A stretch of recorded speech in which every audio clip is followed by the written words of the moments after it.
Kan.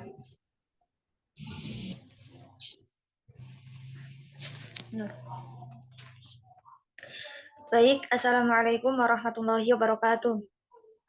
Waalaikumsalam warahmatullahi wabarakatuh. Yang terhormat kepada Bapak Abdul Malik, SPD MPD, selaku dosen pengampu mata kuliah umum pengantar ilmu pendidikan dan juga teman-teman semuanya. Sebelum kita memulai presentasi pada hari ini, alangkah lebih baiknya kita berdoa terlebih dahulu. Berdoa menurut keyakinannya masing-masing dimulai.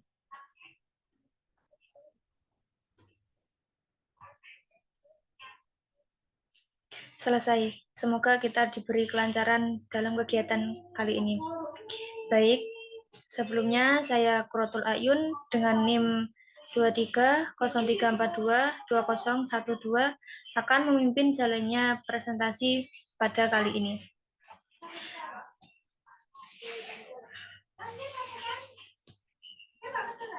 Tentunya saya tidak sendirian dalam presentasi kali ini. Saya bersama 7 teman orang saya, yaitu yang pertama Dian Nur Aini dengan NIM terakhir 014. Kemudian Rosa Dwi Septiana dengan NIM terakhir 065, Arlina Bintang Septiani dengan NIM terakhir 010, kemudian Nila Afia Fitaro ini dengan NIM terakhir 014, Nurul Fatullah dengan NIM terakhir 005, Raihan Agus Saputro dengan NIM terakhir 019, kemudian yang terakhir Ferdinand Eka Syahputra dengan NIM terakhir 051. Baik, kami di sini akan memaparkan materi tentang sistem pendidikan Indonesia yang meliputi tentang pendidikan sebagai sistem, konsep sistem pendidikan nasional, fungsi, tujuan, dan prinsip pendidikan nasional, jalur, jenjang, satuan, dan jenis pendidikan, kemudian standar pendidikan nasional, kurikulum pendidikan, pendidik, dan tenaga kependidikan. Untuk materi yang pertama yaitu tentang pendidikan sebagai sistem. Kepada yang bersangkutan saya persilahkan.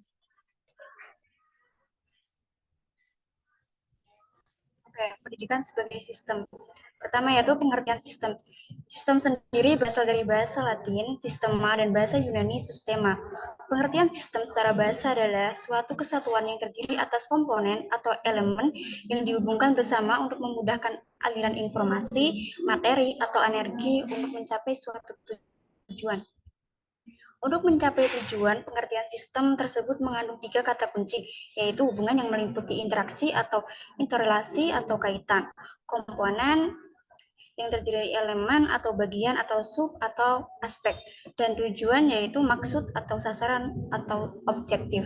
Next. Yang kedua yaitu klasifikasi sistem. Berdasarkan sifatnya, sistem dapat dibagi menjadi dua, yaitu satu sistem pendidikan terbuka dan dua yaitu sistem pendidikan tertutup. Sistem pendidikan terbuka adalah sistem memperoleh masukan atau input dari lingkungan dan menghasilkan iuran atau output kepada lingkungan. Kedua yaitu sistem pendidikan tertutup, ya, atau sistem closed system adalah sistem yang tidak berhubungan dan tidak terpengaruh dengan lingkungan iurannya. Next. Yang ketiga yaitu sistem pendidikan. Dalam Undang-Undang Sistem Pendidikan Nasional, Pasal 1 Undang-Undang Republik Indonesia Nomor 20 Tahun 2003 dinyatakan bahwa pendidikan adalah usaha sadar dan rencana untuk mewujudkan suasana belajar dan proses pembelajaran agar peserta didik secara aktif mengembangkan potensi dirinya untuk memiliki kekuatan spiritual keagamaan, pengendalian diri, kepribadian kecerdasan, serta akhlak mulia, serta keterampilan yang diperlukan dirinya, masyarakat, bangsa, dan negara. Secara umum, sistem pendidikan merupakan sistem yang terbuka. Sistem ini secara garis besar terdiri dari input, proses, dan output. Pertama yaitu input atau masukan sistem. Masukan ini terdiri dari 3, yaitu 1, raw input, kedua, instrumental input, dan yang ketiga yaitu environmental input. Kedua yaitu proses sistem pendidikan nasional. Dan yang ketiga yaitu output atau sering disebut juga dengan tujuan pendidikan jangka pendek, misalnya siswa dapat lulus. Next. Selanjutnya adalah konsep sistem pendidikan nasional.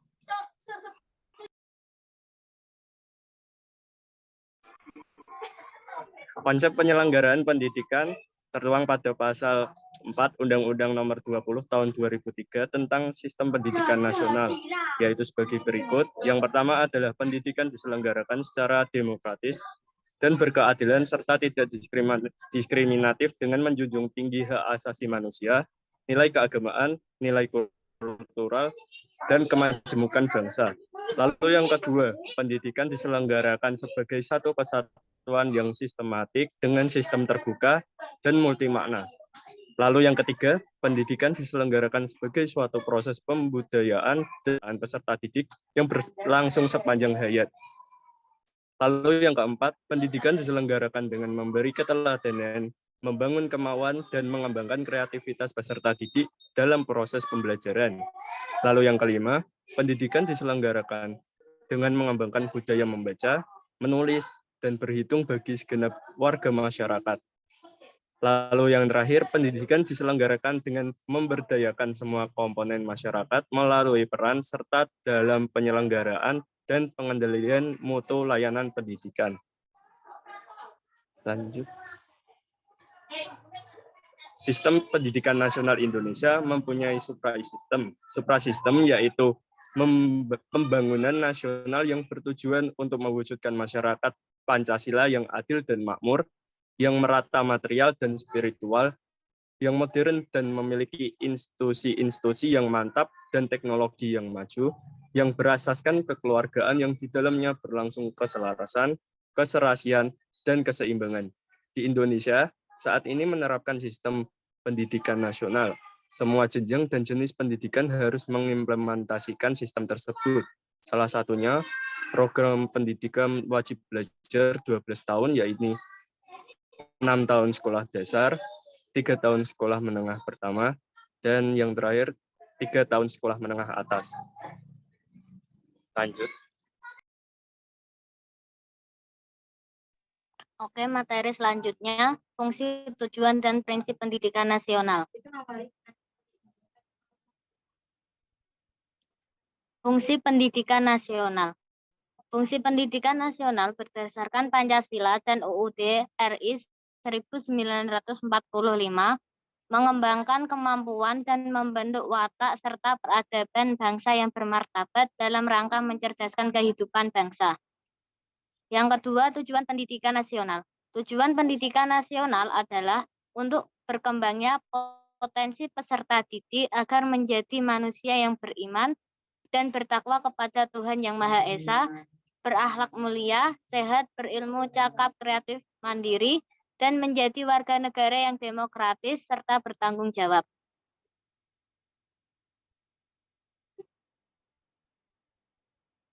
Prinsip pendidikan nasional. Yang pertama, pendidikan diselenggarakan secara demokratis dan berkeadilan serta tidak diskriminatif dengan menjunjung tinggi hak asasi manusia, nilai keagamaan, nilai kultural, dan kemajemukan bangsa. Yang kedua, pendidikan diselenggarakan sebagai satu kesatuan yang sistemik dengan sistem terbuka dan multimakna. Yang ketiga, pendidikan diselenggarakan sebagai suatu proses pembudayaan dan pemberdayaan peserta didik yang berlangsung sepanjang hayat. Yang keempat, pendidikan diselenggarakan dengan memberi keteladanan, membangun kemauan, dan mengembangkan kreativitas peserta didik dalam proses pembelajaran. Yang kelima, pendidikan diselenggarakan dengan mengembangkan budaya membaca, menulis, dan berhitung bagi segenap warga masyarakat. Yang keenam, pendidikan diselenggarakan dengan memberdayakan semua komponen masyarakat melalui peran serta dalam penyelenggaraan dan pengendalian mutu layanan pendidikan.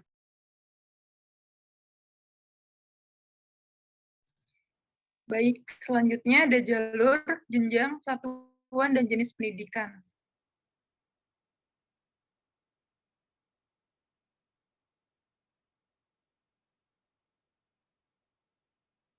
Yang pertama, ada jalur pendidikan, mengacu kepada Undang-Undang Nomor 20 Tahun 2003 terkait sistem pendidikan Indonesia menjadi media yang dilalui oleh para peserta didik untuk mengembangkan kemampuan diri sendiri sesuai dengan tujuan pendidikan. Berikut merupakan beberapa jalur pendidikan yang ada di Indonesia. Yang pertama ada pendidikan informal, yang kedua ada pendidikan formal, dan yang ketiga ada pendidikan non-formal. Selanjutnya ada jenjang pendidikan dibagi menjadi 3, yaitu pendidikan dasar, pendidikan menengah, dan pendidikan tinggi. Selanjutnya ada jenis-jenis pendidikan, yaitu pendidikan umum, pendidikan keagamaan, pendidikan akademik, pendidikan vokasi, pendidikan kejuruan, pendidikan khusus, serta pendidikan profesi.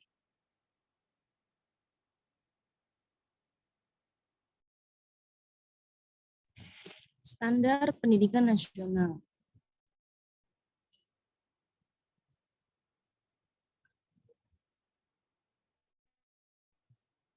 Standar nasional pendidikan yakni tentang kriteria berbagai aspek yang signifikan dalam pelaksanaan sistem pendidikan nasional yang harus terpenuhi oleh penyelenggaraan dan atau satuan pendidikan di seluruh wilayah hukum Negara Kesatuan Republik Indonesia.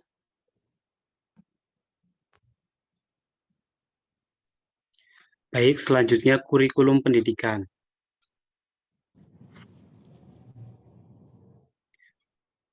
Kurikulum adalah seperangkat rencana dan pengaturan mengenai tujuan, isi, dan bahan pembelajaran serta cara yang digunakan sebagai pedoman penyelenggaraan kegiatan pembelajaran untuk mencapai tujuan pendidikan tertentu.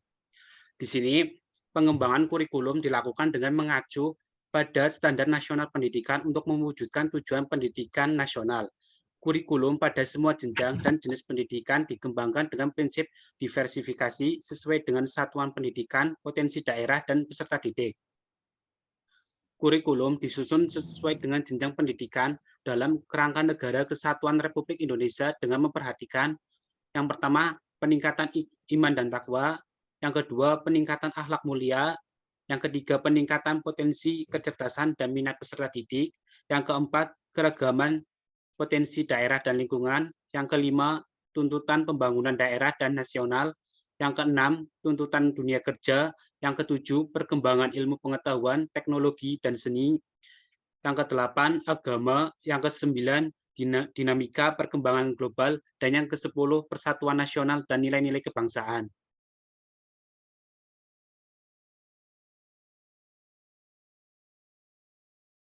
Baik, selanjutnya saya akan menjelaskan mengenai pendidikan dan tenaga kependidikan.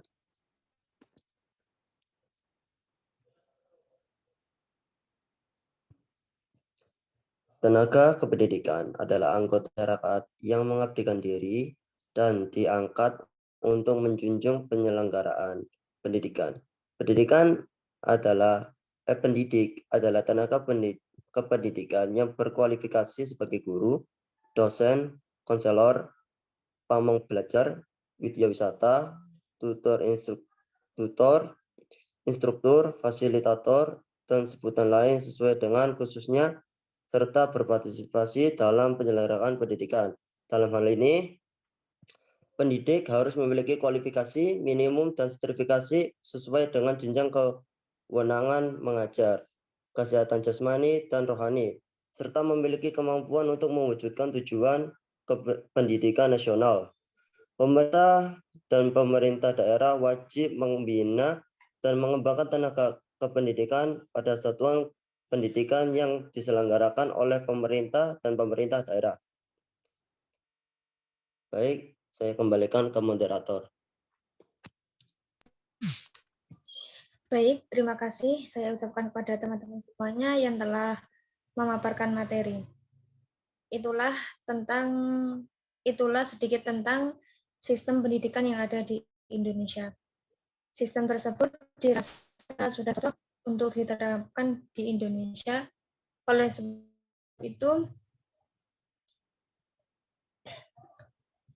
sebab itu,